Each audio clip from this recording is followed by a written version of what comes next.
welcome you all to Learn Karo classes. I am Riddhi, your commerce educator, and आज हम start करने वाले हैं हमारा new chapter that is financial management. That means की green book का first chapter जो हमारे पास टर्म 2 में आने वाला है वो हम स्टार्ट करने वाले हैं. तो फाइनेंशियल मैनेजमेंट की बातें आज से स्टार्ट करने वाले हैं. 2 सेशंस में हम चैप्टर को कंप्लीट करेंगे एंड बहुत अच्छे से समझने वाले हैं फाइनेंशियल मैनेजमेंट को. अभी जिन भी बच्चों को टेंशन थी कि यार फाइनेंशियल मैनेजमेंट तो हमें समझ नहीं आता, ये चैप्टर तो बड़ा कॉम्प्लेक्स है या फिर यहाँ पर प्रॉब्लम आ रही है, तो वो सारी बातें तो आप कमेंट सेक्शन में पूछ ही सकते हो. बट उससे पहले पूरे वीडियो को देखना, क्योंकि कहीं पर भी डाउट्स आप लोगों को नहीं रहेंगे. बिल्कुल सिंपली लेमैन लैंग्वेज में फाइनेंशियल मैनेजमेंट को समझ के चलेंगे ताकि कहीं पर भी प्रॉब्लम्स ना आए.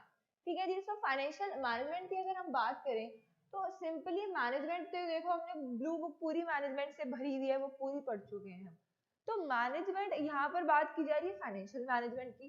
तो एक मुझे बात बताओ कि हर चीज में फाइनेंशियल मैनेजमेंट मैटर करता है या फिर नहीं. आपकी स्कूलिंग में, आपके जॉब में, तो वहां पर जहां पर भी एक फर्म होगी वहां पर भी फाइनेंशियल मैनेजमेंट मैटर करेगा.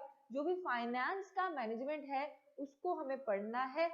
ठीक है. चलिए, include those business activities that are concerned with acquisition यानी कि arrangement and conservation of capital funds. तो देखो जी क्या कहा जा रहा है कि फाइनेंशियल मैनेजमेंट में हमें ये देखना है कि हम पैसे को कहाँ से अरेंज करेंगे. अरेंज करने का मतलब है कि कहाँ से हम एक फॉर्म में पैसा जो लगाने वाले हैं वो कहाँ से लाएंगे और उसको कैसे कंजर्व करेंगे, उसको कैसे यूटिलाइज करेंगे, कितने पैसे को कैसे सेव करेंगे, उस पैसे को कहाँ पर लाएंगे. तो यहाँ से बातें स्टार्ट होती है कि एक्विजिशन से बात स्टार्ट होती है कि हम पैसा लाएंगे कहाँ से. तो लाने के हमारे पास 2 ऑप्शन हो सकते हैं. या तो आप मुझे सोचकर बताओ कि अगर आपको पैसे चाहिए तो आप कैसे कैसे अरेंज करोगे. या तो आपके पास पड़े हुए हैं, आपके पास पर्सनल, आप अपने निकालोगे और यूज कर लोगे, या फिर आप मम्मी पापा से बोलोगे, या फिर फ्रेंड से अरेंज करोगे, या फिर रिश्तेदारों से अरेंज करोगे. तो 2 ऑप्शंस बन जाते हैं, ओनर्स फंड या फिर बोरोड फंड. ठीक है. तो पैसे अरेंज करने के 2 तरीके हैं, ओनर फंड या फिर बोरोड फंड. ओनर फंड में कहा जाता है इक्विटी यानी कि इक्विटी शेयर जो शेयर्स में पढ़े थे हमने, और बोरोड फंड में हमारे पास आते हैं डिबेंचर. ठीक.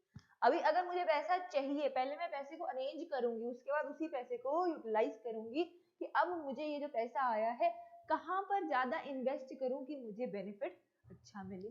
ठीक है. इस बात को हम समझ पा रहे हैं. ठीक है जी. अब उसके बाद ये भी मुझे देखना है कि अब अगर मैं यहाँ पर इन्वेस्ट करती हूँ तो मुझे कितना प्रॉफिट बन रहा है, कहाँ पर ज्यादा प्रॉफिट बन रहा है. ये सारी बातें फाइनेंशियल मैनेजमेंट कहलाती हैं. जब मुझे ये सोचना होता है कि जो पैसा मुझे चाहिए एक फॉर्म में लगाने के लिए वो मैं कहाँ से लाऊं. अब जब मैं उसको लेकर आ जाती हूँ या आ जाता हूँ तो उसको मैं कहाँ पर इन्वेस्ट करूँ जिससे मुझे सबसे ज्यादा बेनिफिट मिले, और जो प्रॉफिट अर्न हुआ है उसको मैक्सिमाइज कैसे करूं, ज्यादा से ज्यादा प्रॉफिट कैसे मैं अर्न करूं. बिल्कुल क्लियर होता है फाइनेंशियल मैनेजमेंट का मतलब. हमें यहाँ पर हर बच्चे को फाइनेंशियल मैनेजमेंट का मीनिंग यहाँ पर क्लियर हो जाना चाहिए. Is concern with optimal procurement as well as usage of finance.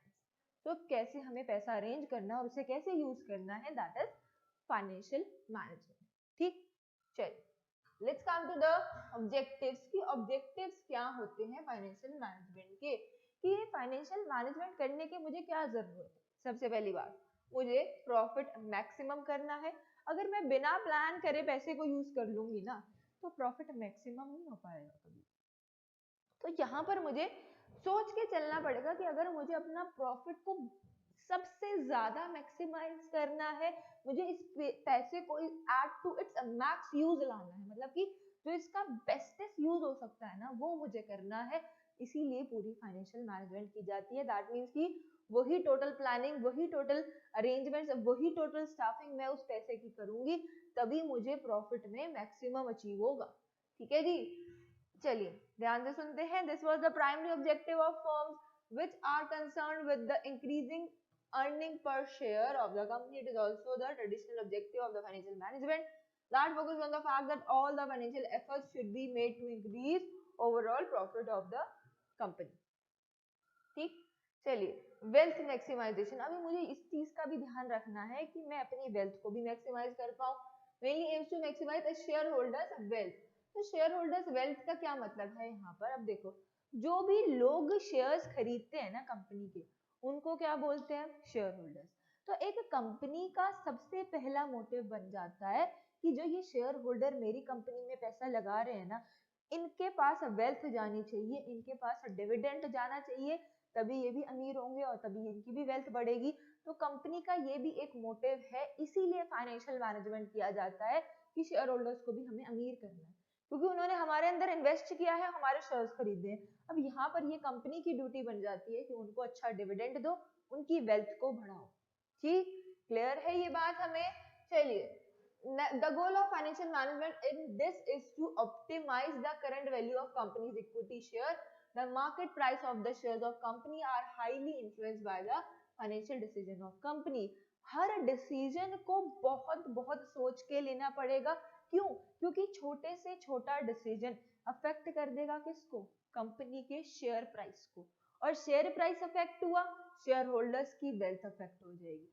तो शेयर होल्डर्स की वेल्थ को अगर मुझे अच्छा रखना है तो शेयर प्राइस को इंक्रीज करवाते रहना पड़ेगा, ऐसे डिसीजन लेने पड़ेंगे जिससे मेरा शेयर प्राइस इंक्रीज हो।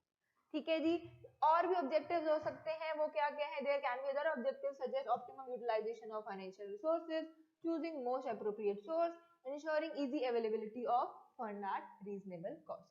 ये भी रीजंस हो सकते हैं फाइनेंशियल मैनेजमेंट के। ये बातें हमें क्लियर होती हैं। चलिए, अब देखो, एक फाइनेंस को मैनेज करने के लिए मुझे कुछ डिसीजन लेने पड़ते हैं।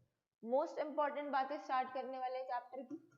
ठीक है, पूरा चैप्टर इंपॉर्टेंट है बट मोस्ट इंपॉर्टेंट बातें स्टार्ट करेंगे यहाँ से कि अभी देखो, कुछ फाइनेंशियल डिसीजंस मुझे लेने पड़ते हैं एक नई फर्म में या फिर एक पुरानी फर्म, जैसी भी फर्म हो, फाइनेंशियल मैनेजमेंट के लिए मुझे कुछ फाइनेंशियल डिसीजन लेने पड़ते हैं। कैसे कैसे होते हैं? एक होते हैं इन्वेस्टमेंट डिसीजन, कि मैं इन्वेस्ट कहाँ पर करूं, वर्किंग कैपिटल में करूं, लॉन्ग टर्म कैपिटल में करूं, कहाँ पर इन्वेस्ट करूं, ये मुझे इन्वेस्टमेंट डिसीजन में सोचना होता है। एंड मुझे डिसीजन लेना पड़ता है कि मैं फाइनेंस कहाँ से लाऊं। अभी बताया था, ओनर फंड से लाऊं, बोरोड फंड से लाऊं। ठीक है, एक मेरे पास आता है डिविडेंड डिसीजन, कैसे फर्म को ज्यादा से ज्यादा प्रॉफिट कराऊं कि डिविडेंड ज्यादा हो पाए, कम से कम लॉस कराऊं कि डिविडेंड ज्यादा हो पाए। यानी कि डिविडेंड डिसीजन में मेरा टारगेट है डिविडेंड को ज्यादा से ज्यादा करना। यहाँ पर मुझे इन तीनों डिसीजंस का ध्यान रखना होता है, और यहाँ पर हम पढ़ने वाले हैं इन तीनों डिसीजंस को कौन से फैक्टर्स इफेक्ट करते हैं। मोस्ट इंपॉर्टेंट है ये बातें, तो ध्यान से सुनना। आज के सेशन में हम सिर्फ और सिर्फ इन्वेस्टमेंट डिसीजन पढ़ेंगे, बाकी दो we will complete in the next lecture.